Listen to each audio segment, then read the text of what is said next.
Matius pasal 12 ayat 22 ya. Matius pasal 12 ayat 22 sampai bawah ya, di bawah. 37 sampai 37 ya.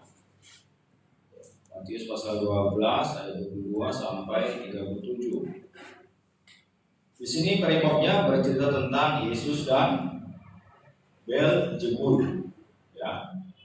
Yesus dan Beelzebul. Di sini Beelzebul itu adalah nama dewa.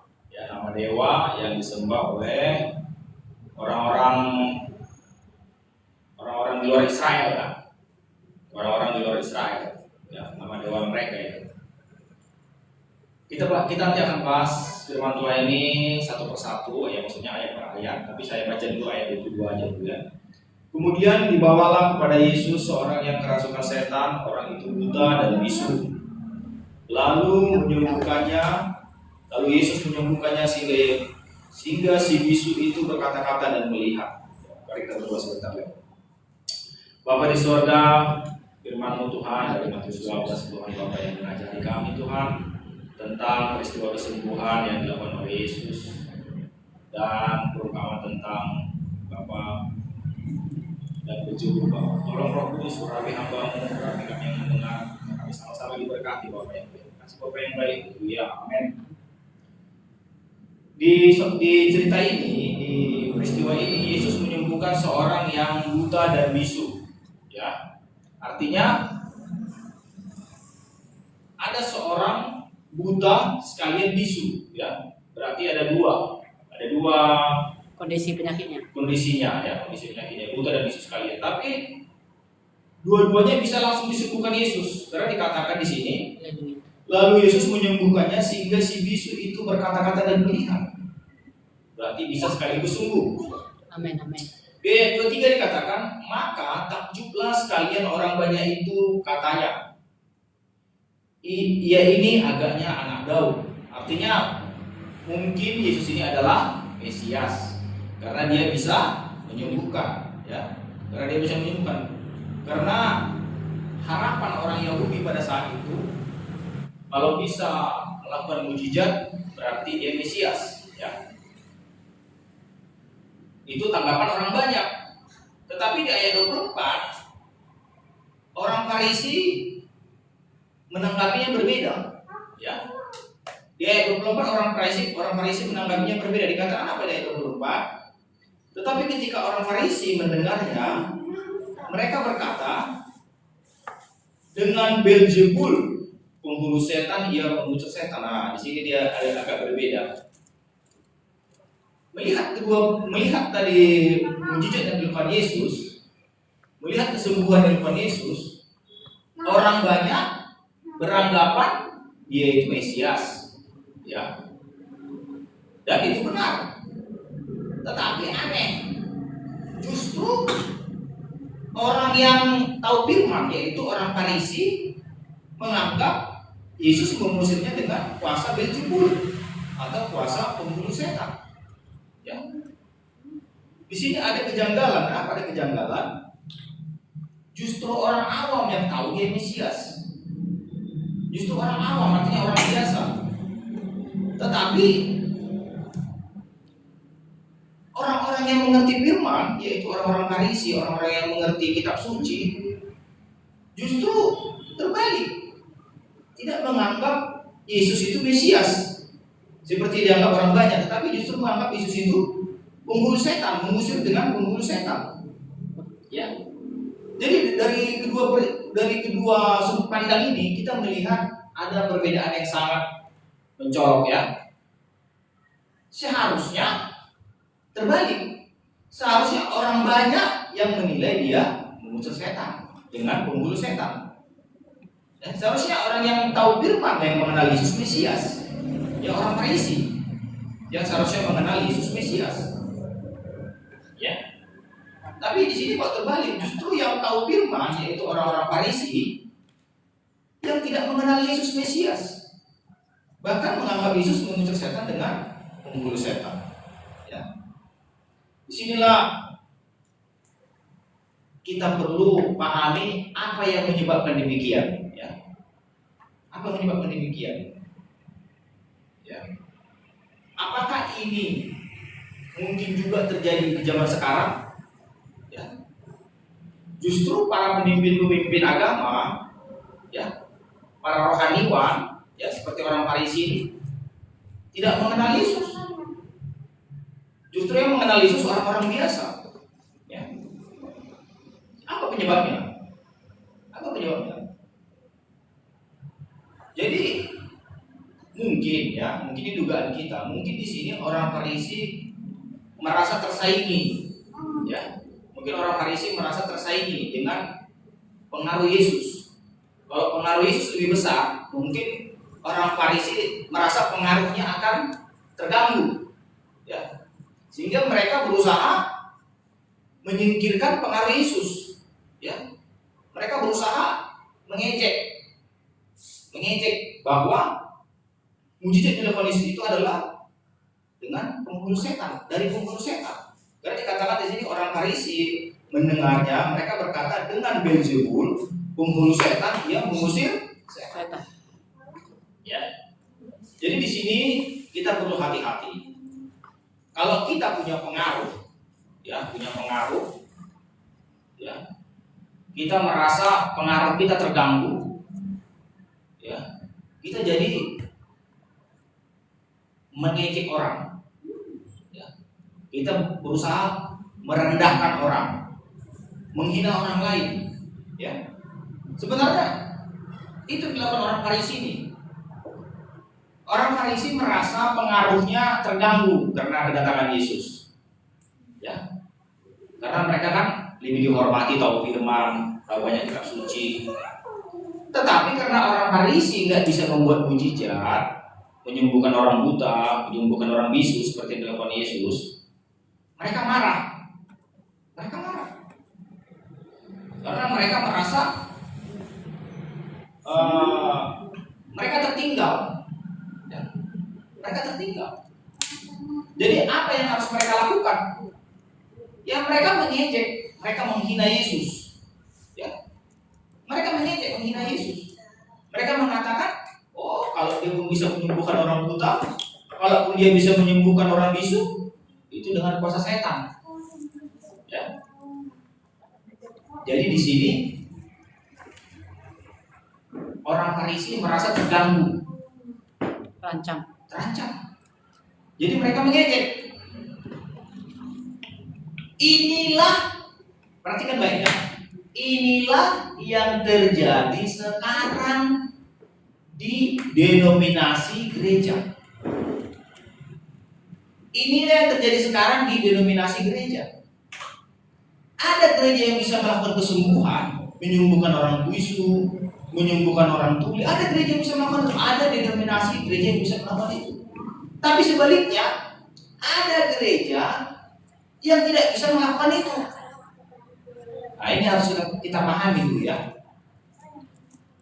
Kalau ada gereja yang bisa melakukan kesembuhan, bisa menyembuhkan orang sakit, menyembuhkan orang buta, menyembuhkan orang bisu, menyembuhkan orang tuli, menyembuhkan orang lumpuh, itu ada di YouTube, saudara bisa lihat. Ya, ada hamba-hamba Tuhan bisa melakukan itu. Tetapi ada juga orang-orang atau hamba-hamba Tuhan tidak bisa melakukan itu. Mereka hanya tahu firman, seperti orang-orang Farisi. Tetapi yang menjadi persoalan, jangan sampai orang-orang yang tidak bisa melakukan mujizat itu mengejek dan menghina. Ini yang berbahaya. Ya. Jangan satu denominasi, suatu gereja, suatu aliran gereja atau denominasi yang tidak bisa melakukan mujizat, ya, yang tidak bisa menyembuhkan orang sakit, yang tidak bisa menyembuhkan orang buta, orang lumpuh, orang bisu, ya, justru mengejek, menghina denominasi atau gereja yang bisa melakukan kesembuhan. Nah, ini yang terjadi sekarang. Dan itu juga sudah terjadi pada zaman Yesus. Mereka mengejek, ya, mengejek, menghina. Oh, gereja si anu bisa menyembuhkan orang sakit, orang lumpuh bisa jalan. Oh, itu paling dengan kuasa setan itu. Mereka menghina. Jadi peristiwa ini terjadi bisa menjadi suatu gambaran terhadap apa yang terjadi sekarang. Saya dengar ada gereja-gereja kayak gitu mengejek. Nah, kalaupun bisa terjadi buat kesembuhan ya paling itu dengan sihir, dengan bantuan dukun, dengan bantuan setan, katanya sama dengan Yesus. Ya, orang-orang Farisi yang merasa terganggu pengaruhnya, ya, orang-orang Farisi yang merasa terganggu kekuasaannya, ya, mereka mengejek Yesus. Palingan dia itu mengusir, dikatakan di sini dengan Beelzebul, penghulu setan, dia mengusir setan, mengejek. Saya dengar itu ada, kalau misalnya ada satu denominasi gereja buat KKR, banyak kesembuhan terjadi di dalam, ada orang-orang yang mengejek. Oh, paling itu kawannya itu pura-pura sembuh. Ada kawan-kawannya juga itu pura-pura sakit, baru didoakan pura-pura sembuh. Padahal bukan sakit katanya, itu sudah mengejek. Ya, ada yang mengejek dengan kata pura-pura, ada yang mengejek dengan kata ini tadi, paling dengan kuasa setan itu mengusir setan. Ya. Jadi kita harus hati-hati. Jangan seperti orang Farisi ini. Bahkan orang Farisi ini lebih parah. Kenapa? Karena seharusnya mereka yang tahu siapa Mesias. Karena mereka kan hamba-hamba Tuhan, orang-orang Farisi ini. Ya. Karena mereka seharusnya yang tahu siapa Mesias, tapi terbalik. Justru mereka tidak kenal Mesias, bahkan mengatakan Yesus itu memiliki roh jahat, dengan menguasai roh jahat yang mengusir setan. Demikian zaman sekarang. Justru hamba-hamba Tuhan, pemimpin-pemimpin gereja yang saling menjelekkan. Nah, ini bahaya. Hamba Tuhan yang satu gereja ini menjelekkan hamba Tuhan dari gereja lain. Ya. Mereka saling menjelekkan, menghina, mengejek. Nah, ini nggak boleh. Jangan seperti orang Farisi ini. Kenapa? Ada nanti, kita baca di bawah, ada nanti dampaknya yang sangat dampak yang sangat berbahaya. Suatu dosa yang nggak bisa diampuni, ada dampaknya nanti. Yuk kita baca selanjutnya ya. Di ayat 25. Ya, Matius 12 ayat 25 kita baca selanjutnya. Tetapi Yesus mengetahui pikiran mereka, lalu berkata kepada mereka, setiap kerajaan yang terpecah-pecah pasti binasa, dan setiap kota atau rumah tangga yang terpecah-pecah tidak dapat bertahan. Jadi di sini Yesus tidak langsung marah, tapi Yesus memberikan penjelasan. Kalau kalian bilang aku mengusir setan dengan pembunuh setan, itu nggak benar. Kenapa nggak benar? Karena penjelasannya begini, kata Yesus. Setiap kerajaan yang terpecah-pecah pasti binasa, ya benar. Kalau ada satu kerajaan, katakanlah kerajaan itu sama dengan pemerintahan ya. Katakanlah pemerintahan Indonesia, ya, atau kerajaan Indonesia atau pemerintahan Indonesia, tapi karena Indonesia itu republik, kita katakanlah pemerintahan, ya, kerajaan atau pemerintahan ya, atau Republik Indonesia. Kita katakanlah, kalau suatu dikatakan di sini, setiap kerajaan yang terpecah-pecah pasti binasa. Jadi kalau terpecah-pecahlah Indonesia ini, contohnya Sumatera mau memisahkan diri, Kalimantan mau memisahkan diri, Jawa mau memisahkan diri, contohnya Sulawesi mau memisahkan diri, ya. Kalau terpecah-pecah, pulau-pulau kita nggak mau bersatu, ya hancur Indonesia, ada lagi. Ya, Indonesia hancur, jadilah negara-negara yang berbeda-beda, ada lagi nama Indonesia. Jadilah negara Sumatera, negara Jawa, negara ini, nggak ada lagi negara Indonesia, bubar gitu maksudnya. Negara Aceh. Iya, negara Aceh, bubar gitu maksudnya. Jadi kalau satu kerajaan terpecah-pecah pasti binasa, hilang, hancur, nggak ada lagi. Dan setiap kota atau rumah tangga yang terpecah-pecah tidak dapat bertahan, ya. Suatu kota pun, ya, kalau enggak bekerja sama masyarakatnya di dalam membangun kota itu, ya kota itu hancur. Hancur kota itu, rusak. Kalau masyarakatnya enggak berusaha sama-sama menjaga kota itu, menjaga keamanannya, menjaga kebersihannya, ya, menjaga ekonominya, ya rusak. Tetapi di sini ada yang penting, Bahkan dikatakan di sini rumah tangga yang terpecah. Arti rumah tangga yang terpecah ini suami dan istri. Kalau suami membawa kemauannya sendiri, istri membawa kemauannya sendiri, anak membawa kemauannya sendiri, ya pasti hancur, rumah tangganya pecah. Ya nggak bisa bertahan, maksudnya rumah tangga itu nggak bisa lagi bertahan, hancur. Ya, coba perhatikan baik. Kalau rumah tangga, misalnya suami membawa kemauannya sendiri, istri membawa kemauannya sendiri, bisa nggak bertahan rumah tangga itu? Bisa nggak rumah tangga itu dikatakan langgeng? Enggak, tidak bisa. Tidak bisa. Kalau suami membawa kemauannya sendiri, ya contohnya suami mau tambah istri lagi, ya istri nggak mau, ya pasti pecah, cerai. Atau istri tidak mau menghormati suami. Kalau istri tidak mau menghormati suami, ya rumah tangga tidak bisa bertahan. Kenapa? Suami pasti mencari istri yang menghormatinya. Istriku ini gak mau menghormati aku. Ya, pasti si suami gak mau bertahan. Ya. Jadi rumah tangga pun demikian. Rumah tangga yang terpecah-pecah tidak dapat bertahan. Anak juga. Kalau anak juga tidak menghormati orang tua, ya, nggak bisa. Pasti terpecah-pecah. Jadi dari sini apa yang kita pelajari? Yang kita pelajari bahwa suatu kerajaan, suatu kota, suatu rumah tangga kalau mau kuat Harus bersatu. iya, ya. Kalau mau kuat harus bersatu. Arti bersatu begini. Bersatu itu bukan hanya kumpul-kumpul, bukan itu maksudnya bersatu, bukan. Itu pendapat. Arti bersatu itu tahu hak dan kewajibannya di dalam kesatuan itu. Itu arti bersatu.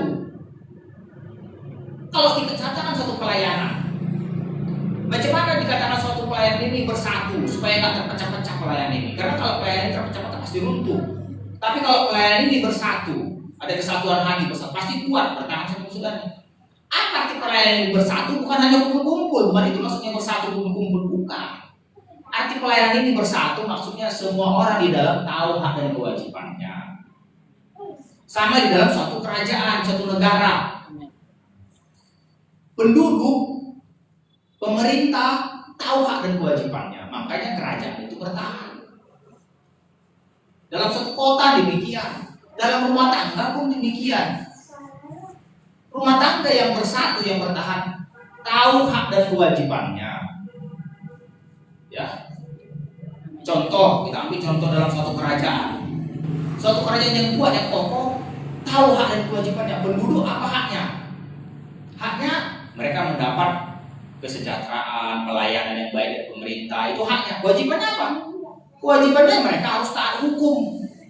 Taat hukum di suatu negara itu. Bayar pajak contohnya. Membayar pajak contohnya. Hukum apa lagi ya? Hukum untuk menjaga keamanan. Ya, tidak melanggar hukum-hukum pemerintah. Ada hak dan kewajiban dalam suatu kerajaan itu, suatu pemerintahan negara itu. Dalam suatu kota pun begitu, dalam suatu rumah tangga pun demikian. Bagaimana rumah tangga supaya bertahan, tidak terpecah-pecah? Ya bersatu itu dalam arti tahu hak dan kewajibannya. Apa hak dan kewajiban suami tahu, apa hak dan kewajiban istri tahu, apa hak dan kewajiban anak tahu. Kita kerjakan masing-masing. Suami hak dan kewajibannya apa? Kewajiban suami memenuhi kebutuhan keluarga, melindungi keluarganya, menyediakan tempat tinggalnya. Ya, itu kewajiban. Haknya apa? Haknya ya dihormati dalam rumah.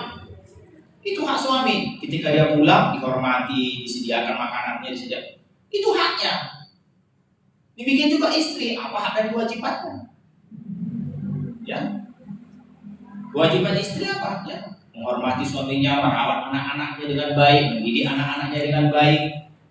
Hak istri apa? Ya mendapat mungkin Kasih ya sayang. uang belanjanya, mendapat mungkin kasih sayangnya, perhatiannya ada.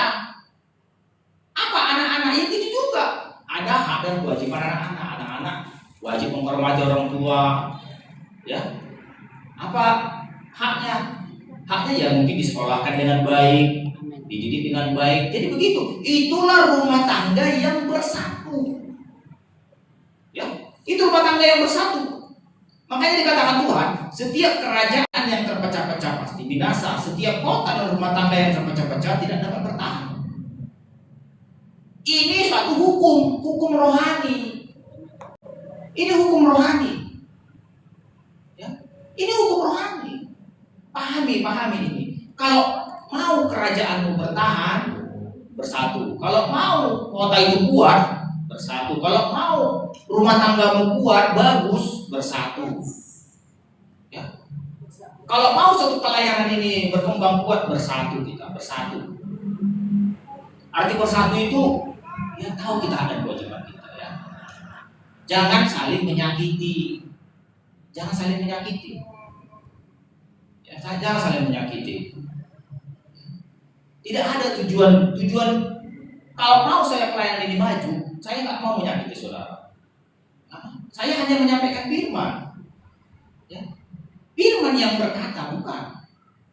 Kita mau pelayanan ini bersatu supaya berkembang, kuat.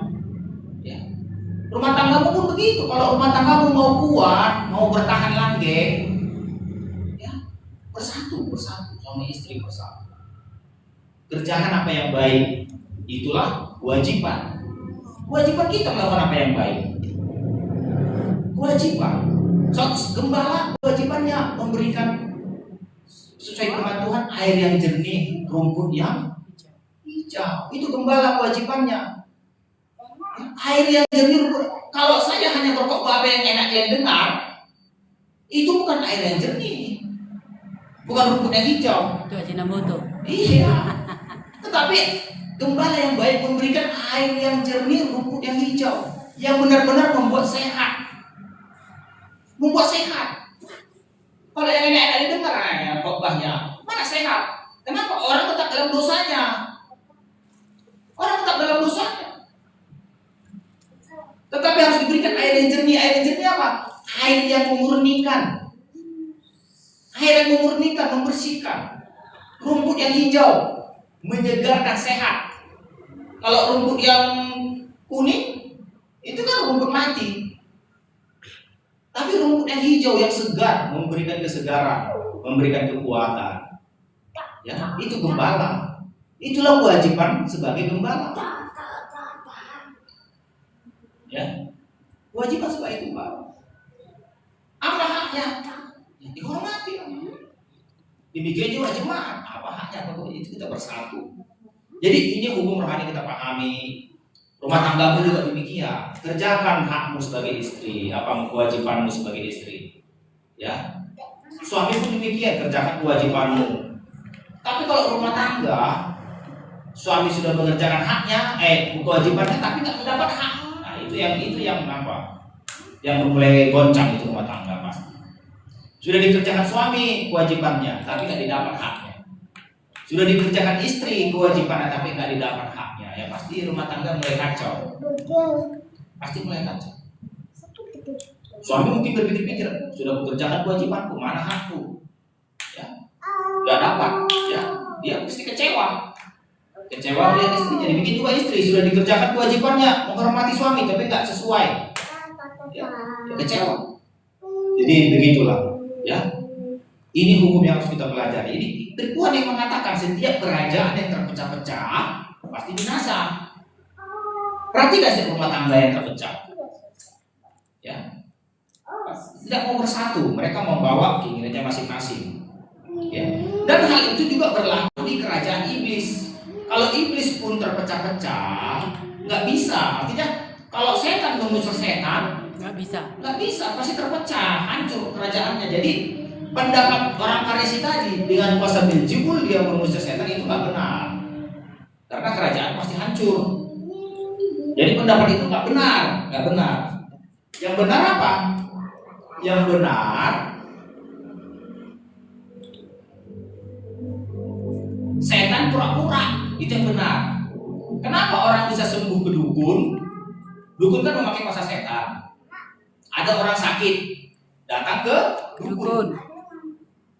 Dukun pakai kuasa setan. Orang sakit kena pengaruh setan. Kenapa orang yang ke dukun bisa sembuh? Bukan setan menutup setan, bukan. Tetapi setan yang satu pura-pura. Oh, dia bisa bicara. Dukun itu bisa berbicara sama setan ini. Apa kata dukun itu? Setan di dalam tubuhnya ini, kau pura-pura dulu keluar, pura-pura dulu sembuh. Jadi kalau kau keluar, nanti kau akan sembuh. Nanti sudah berjalan beberapa bulan, kau masuk lagi. Nah, nanti kalau kau udah masuk lagi, dia datang lagi. Nah, terus-terus ya begitu loh orang yang kedukun. Sehingga terus diperhamba. Iya, begitulah orang yang kedukun. Mereka pura-pura. Kalau benar-benar mengusir nggak ada benar-benar. Hanya Tuhan Yesus yang bisa mengusir setan. Amin. Ya, hanya Tuhan Yesus yang bisa mengusir setan. Jadi kalau orang yang pergi ke dukun itu nggak ada. Tertipu. Yang mau diberkati pun, yang mau kaya pun nggak ada ke dukun. Kalau orang mau ke dukun mau kaya itu nggak benar. Kenapa? Itu hanya pura-pura. Contoh pergi ke dukun, ya, memang benar mungkin diberkati kekayaan, tapi itu nggak bertahan lama, sebentar itu. Kalaupun kaya itu suatu tipuan, itu namanya iblis penipu. Dibikin dia kaya sebentar. Setelah itu apa? Tiba-tiba dia mau jatuh sakit, habislah kekayaannya tadi, habis sudah binasa lah, masuk neraka. Ya, jadi nggak ada iblis setan bisa memberikan yang baik. Tidak ada. Amin. Ya. Yang anehnya masih banyak orang Kristen mau pergi ke dukun, itu yang anehnya ya. Masih banyak orang Kristen mau pergi ke dukun. Ya, pergi ke kuburan, berdoa minta berkat, minta rezeki di kuburan, minta berkat ke gunung-gunung, ke bawah-bawah pohon, ada pohon-pohon yang rindang, ke sana, ke mata air, ya ada. Orang-orang Batak pun ada itu mata air yang terkenal ini. Ke gua-gua, minta berkat. Setan penipu. Ya, setan penipu. Kalaupun itu benar terjadi, itu hanya sebentar. Kalau lama pun itu terjadi, itu pasti ada tumbalnya, ada bayarannya. Ada tumbalnya. Mungkin anaknya yang meninggal. Ya, ada bayarannya. Mungkin bisa jadi anaknya yang meninggal. Itu ada bayarannya. Jadi nggak ada. Hanya Tuhan Yesus memberikan berkat dengan berlimpahan. Apa kata firman Tuhan? Iblis datang hanya untuk mencuri, membunuh dan membinasakan. Tetapi aku datang untuk memberi kamu hidup dalam kelimpahan. Ya, itu firman Tuhan. Kita percaya firman Tuhan. Amin. Jadi jangan mau tertipu oleh iblis, ya. Sama dikatakan Tuhan. Kita baca lagi ayat 26 ya. Demikianlah juga kalau iblis mengusir iblis, ia pun terbagi-bagi dan melawan dirinya sendiri. Bagaimanakah kerajaannya dapat bertahan? Tidak bisa bertahan kerajaan iblis. Kalau iblis mengusir iblis, yang benar apa? Iblis menipu. Ya, yang benar adalah iblis menipu. Ayat 27 apa? Jadi jika aku mengusir setan dengan kuasa Beelzebul, dengan kuasa siapakah pengikut-pengikutmu mengusirnya? Sebab itu mereka layak menjadi hakimmu. Artinya apa? Kalau kita ejek Tuhan Yesus mengusir setan dengan kuasa Beelzebul, ya, berarti mereka percaya Beelzebul itu. Makanya dikatakan Yesus, ya itulah hakimmu. Beelzebul itulah hakimmu. Ya, artinya ya Beelzebul kan di neraka. Ya sama Beelzebul lah kau, itu maksudnya. Ke neraka lah kau. Ya. Beelzebul lah hakimmu katanya. Berarti kau berkawan dengan Beelzebul itu. Itu maksudnya. Jadi kita hati-hati, jangan sembarangan mengejek. Ya. Katakan Beelzebul akan menjadi hakimmu katanya. Jangan sembarangan. Jangan sembarangan. Tetapi ayat 28 dikatakan apa? Tetapi jika aku mengusir setan dengan kuasa roh Elohim. Perhatikan baik. Di sini katakan mengusir setan dengan apa? Kuasa roh. Kuasa Roh Kudus. Kuasa Roh Kudus, kuasa Roh Allah, Roh Elohim. Kuasa Roh Kudus. Jadi kalau kita mau mengusir setan, minta dulu kuasa Roh Kudus. Penuh dulu Roh Kudus. Ya. Kenapa ada satu denominasi gereja tidak bisa mengusir setan, tidak bisa menyembuhkan orang-orang sakit yang dibelenggu setan? Kenapa? Karena mereka menghina Roh Kudus, mengejek Roh Kudus. Apa itu Roh Kudus? Apa itu raba-raba katanya? Ada saya dengar itu orang-orang mengejek. Mengejek orang-orang yang berbahasa roh. Jangan mengejek. Berbahaya kalau orang suka mengejek. Jangan mengejek. Ada saya dengar beberapa gereja mengejek orang yang berbahasa roh, berkarunia lidah. Jangan mengejek orang-orang itu. Karena orang-orang yang berbahasa roh, yang berkarunia lidah itu yang memiliki kuasa roh. Hargai kuasa roh dalam dirimu. Itulah kuasa roh. Karena kamu katanya aku mengusir setan dengan kuasa roh. Bayangkan, Yesus sendiri mengusir setan dengan kuasa roh. Apalagi kita. Jadi perbesarlah kuasa roh di dalam dirimu supaya setan bisa tunduk. Bisa tunduk, bisa setan lari. Kuasa rohmu perbesar dalam dirimu. Ya, kuasa roh, banyak berdoa di dalam Roh Kudus. Banyak berbahasa roh ya. Jangan diejek orang-orang yang berbahasa roh. Ada beberapa gereja saya dengar di YouTube pun ada mengejek orang-orang yang berbahasa roh. Kalau gerejanya nggak ada bahasa roh, ya sudah diam aja, jangan mengejek. Berbahaya, nanti dikatakan bisa menghujat Roh Kudus, tidak diampuni. Jangan ya, jangan mengejek orang-orang yang berbahasa roh. Jangan. Kalau nggak ada bahasa rohnya, ya udah. Kalau memang nggak mau ya tinggalkan gerejanya, cari yang gereja bisa berbahasa roh yang ada karunia Roh Kudus. Ya, jangan diejek, berbahaya, bisa menghujat Roh Kudus. Kalau menghujat Roh Kudus, kata firman Tuhan nggak bisa diampuni. Nanti kita baca ayat nanti di bawah. Aku mengusir setan dengan kuasa Roh Kudus, Roh Allah, maka sesungguhnya kerajaan Allah Elohim sudah datang kepadamu. Ya, artinya sudah datang, Roh Kudus sudah dicurahkan. Roh Kudus sudah dicurahkan, kerajaan surga sudah datang, sudah ada sama kita sekarang kerajaan surga. Ayat 29.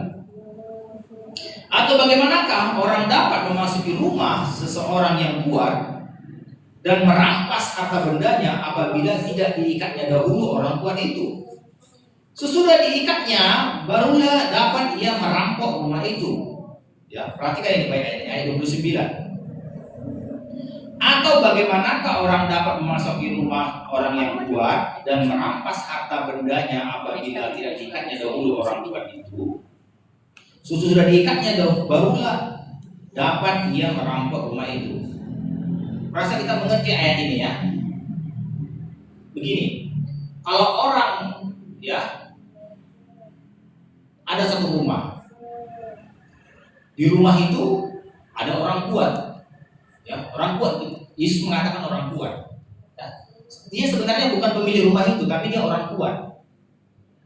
Dikatakan di sini seorang rumah seorang yang kuat dan merampas harta benda apabila tidak diikatnya dahulu orang kuat itu. Jadi gini, satu rumah ada orang kuat. Jadi di rumah orang kuat ini ada harta benda yang mau diambil. Ya, bagaimana caranya mengambil harta itu? Ikat dulu orangnya tadi. Ikat dulu orang kuatnya tadi, baru bisa kita ambil hartanya tadi. Sampai sini mengerti ya? Haleluya. Iya. Kalau kita mau mengikat orang kuat tadi, pertanyaannya sekarang siapa yang lebih kuat? Yang mengikat atau orang kuat itu? Harus yang mengikat. Iya, itu maksudnya. Paham? Haleluya. Paham kan? Bagaimana kita mengikat orang kuatnya itu kalau kita nggak lebih kuat? Ya, harus lebih kuat kita. Amin. Orang kuat di sini yang dimaksud adalah setan. Orang kuat yang dimaksud itu adalah setan. Kita harus lebih kuat daripada setan. supaya kita bisa mengikat. Kalau sudah kita ikat setan ini, ya, apa yang kita perlukan bisa kita ambil. Ya. Bagaimana caranya kita lebih kuat daripada setan? Kan sudah dijelaskan tadi, dengan kuasa Roh Tuhan. Iya, dengan kuasa Roh Kudus. Kan dikatakan tadi begini, aku mengusir setan dengan kuasa Roh Kudus, Roh Allah, Roh Elohim. Jadi bagaimana kita merampas harta orang kuat kalau nggak melihat orang kuatnya dulu? Jadi kita harus lebih kuat dengan kuasa Roh Kudus Daripada si orang kuat tadi. daripada orang kuat tadi. Baru kita bisa ikat dia, ikat. Amin. Jadi kalau kita lebih kuat daripada setan, kita bisa ikat. Amin. Makanya dikatakan firman Tuhan, apa yang kamu ikat di bumi, Terikat di surga. terikat di surga. Bagaimana kita bisa mengikat di bumi kalau kita nggak kuat? Nggak bisa. Kalau kita nggak kuat berdoa, nggak bisa kau ikat roh jahat, nggak bisa. Coba. Silakan coba. Ada roh jahat, coba. Bisa nggak kau ikat? Enggak. Tapi kalau kau buat berdoa, kau ikat roh jahat itu. Kalau ada roh jahat menguasai suamimu, ikat roh jahat yang menguasai suamimu itu, nanti suamimu lepas. Haleluya. Kalau ada roh jahat yang mengganggu, yang menguasai anakmu, ikat roh jahat yang menguasai anakmu itu, nanti anakmu lepas. Itu maksudnya. Roh jahat tadi menguasai seseorang. Banyak roh jahat, ada roh kecanduan, ada roh zina, ada roh ini, ada roh macam roh jahat yang menguasai seseorang. Bisa, ada roh mabuk. Tetapi kalau kita lebih kuat dengan kuasa Roh Kudus, kita bisa mengikat roh itu tadi, sehingga roh yang menguasai orang yang kita sayang ini lepas. Itu maksudnya. Makanya jangan pernah berhenti mendoakan orang. Kalau kau mengasihi seseorang, jangan pernah berhenti mendoakannya. Doakan terus, ikat terus. Dalam nama segala roh jahat yang mengganggu dan kami ikat. Kami ikat. Gitu. Sesudah terikat roh jahatnya itu, kita apakah tujuh orang sana dia lepaslah orang yang dikuasainya, menang, kita menangkan. Haleluya. Ya, itu masuk ayat ini. Bagaimana orang dapat masuk ke suatu rumah orang kuat dengan merampas harta bendanya apabila tidak diikatnya dahulu orang kuat itu? Ikat dahulu orang kuat itu. Karena ini bercerita tentang tadi mengusir setan. Haleluya. Bagaimana Yesus mengusir setan sehingga orang bisu dan orang lumpuh tadi sembuh? Karena Tuhan Yesus sudah ikat roh jahatnya duluan. Perintahkan keluar, ikat tujuh orang mau sana. Lepas. Maka bisa sembuh tadi orang buta dan orang bisu tadi. Dengan kuasa Roh Kudus. Itu maksudnya. Ya, ikat roh jahat itu. Kita baca selanjutnya ayat 30. Siapa tidak bersama aku, ia melawan aku. Siapa tidak mengumpulkan bersama aku, ia mencerai-beraikan. Artinya, ya, kalau kita bersama Yesus, ya, pasti apa kerinduan Yesus itu yang kita kerjakan. Ya. Kalau kita bersama Yesus, apa kerinduan Yesus kita kerjakan? Yesus rindu semua orang di dunia ini diselamatkan. Bertobat. Itulah yang kita kerjakan. Tetapi siapa tidak bersama aku yang mencerai-beraikan? Kenapa mencerai-beraikan? Karena memang iblis mencerai-beraikan kerjanya. Mencerai-beraikan suami istri, mencerai-beraikan antara orang tua anak, mencerai-beraikan antara suatu bangsa, membuat peperangan. Kerjaan iblis mencerai-beraikan. Kan dikatakan ini. Siapa tidak bersama aku, ia melawan aku. Siapa tidak mengumpulkan bersama aku, ia mencerai-beraikan. Kerjaan Yesus mengumpulkan, bersatu. Tapi pekerjaan iblis mencerai-beraikan. Pekerjaan Yesus membawa jiwa-jiwa ke surga. Pekerjaan iblis Bawa ke neraka. membawa ke neraka, menjauhkan dari surga. Ya. Jadi lihat hidupmu sekarang. Apakah dengan hidupmu kau membawa jiwa ke surga? Apa justru dengan hidupmu kau menjauhkan orang dari surga? Ya. Ada dengan hidupmu, karena kadang-kadang kita dengan hidup kita justru orang jadi batu sandungan. Macam mana itu katanya gereja Kristen, tapi hidup rumah tangganya nggak bagus. Orang jadi ya nggak mau Tuhan. Melihat hidupnya orang nggak mau Tuhan. Tapi kalau melihat hidupmu orang dekat ke Tuhan, dilihat kau rumah tanggamu baik, ekonomimu baik, meningkat, anak-anakmu baik, orang datang ke Tuhan. Itu artinya mengumpulkan bersama-sama Yesus. Ya. Kita baca ayat selanjutnya.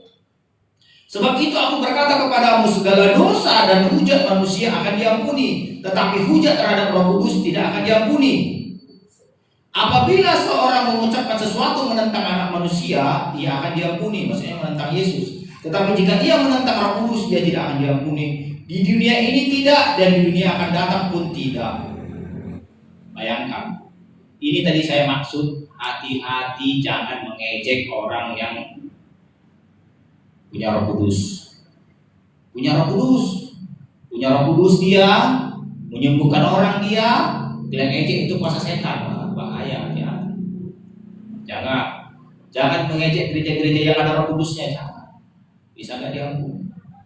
Jangan. Kadang-kadang orang pengetahuannya sedikit sudah dibilang apa itu raba-raba itu, udah diejek. Hati-hati, kita nggak tahu namanya itu sudah di blacklist dari surga. Udah nggak bisa lagi diampuni. Jangan ngejek orang yang berbahasa roh. Ya. Ada gereja-gereja yang menghina, mengejek. Ya mudah-mudahan lah, saya nggak tahu, Tuhan lah yang menghakimi. Ya, yang penting jangan menghina Roh Kudus yang bekerja. Karena di sini kan pekerjaan Roh Kudus ini. Amen. Jangan menghina pekerjaan Roh Kudus. Perhatikan baik, jangan menghina Roh Kudus. Ada 3 dosa, perhatikan baik. Ada 3, bahkan 4 dosa yang tidak bisa diampuni. Ya. Dosa tadi nggak bisa diampuni di sini, menghujat Roh Kudus. 1. Yang pertama. Yang kedua, dosa yang tidak bisa diampuni, dosa memakai cap antikris, yaitu tanda binatang itu 666, itu nggak bisa diampuni. Makanya jangan Tanda. sembarangan menerima apa yang dimasukkan ke tanganmu, Ke tubuhmu. Jangan sembarangan menerima. Tanda. Jangan sembarangan menerima apa yang dimasukkan ke tubuhmu.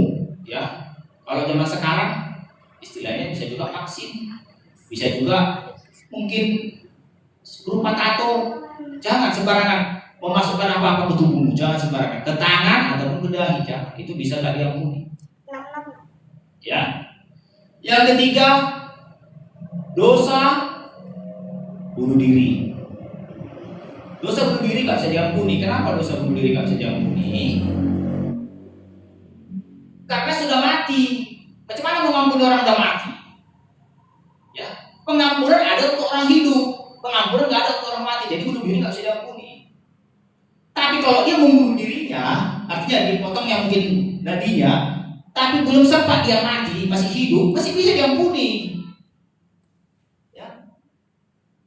Kalau masih belum mati, masih bisa Tuhan ampuni. Tuhan aku tadi mencoba bunuh diri, kan masih mencoba.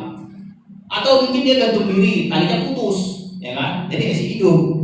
Jadi sempat minta ampun aku Tuhan, tadi sempat aku mau bunuh diri. Tapi nggak diulang lagi. Iya, tapi kalau sudah mati, nggak bisa pengampunan itu berlaku yang untuk orang mati.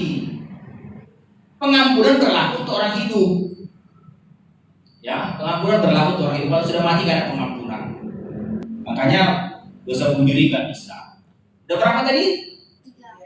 1 lagi, dosa yang nggak diampuni, tahu apa? Dosa yang tidak diakui. Udah tahu dia dosa, tapi nggak diakuinya. Macam mana Tuhan mau mengampuni? Sedangkan firman Tuhan bilang, apabila engkau mengaku dosamu, apa dikatakan? Maka Tuhan Yesus akan mengampuni dengan darahnya. Jika engkau mengaku dosamu, firman Tuhan sudah katakan, mengaku dosa syarat pengampunan. Kalau kau punya dosa nggak mengampuni nggak bisa. Ada suatu kisah Ada satu kisah, ya. Ini kisah nyata, tapi kesaksian. Ada seorang hamba Tuhan, ya. Dia pernah berzina. Ya. Udah lama kali zinanya ini, jadi sudah terlupakan dia. Nggak pernah diakuinya, tapi dia sudah lupa, sudah terlupakan. Waktu dia berzina ini mungkin dulu kali lah. Masih muda, tapi sudah terlupakan. Dia sudah melayani, punya gereja besar, hamba Tuhan terkenal, pandai berkhotbah, udah bisa. Tetapi ketika dia mati, dibuka buku catatannya, ternyata ada dosanya yang belum diakui. Ya, dibuka buku catatannya, catatan kehidupannya dibuka. Oh, tanggal sekian, bulan sekian, hari sekian, di tempat ini, tempatnya begini katanya. Ada perbuatanmu begini. Ini belum diakui katanya. Ya karena dosa itu ya nggak bisa masuk. Makanya penting sekali mengaku dosa. Penting sekali mengaku dosa. Akuilah dosamu. Akuilah dosamu. Firman Tuhan bilang akuilah dosamu supaya dosamu yang merah seperti kirmiji bisa putih 10 seperti bulu domba. Iya, salju. Mengapa? Akuilah dosamu.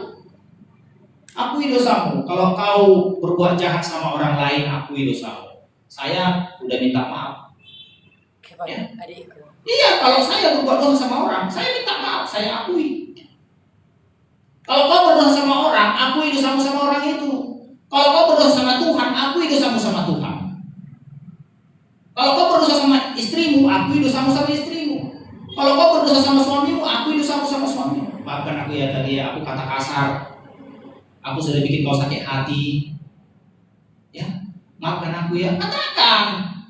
Kalau enggak itu terganjal itu nanti bisa menghalangi keselamatanmu. Akui dosamu.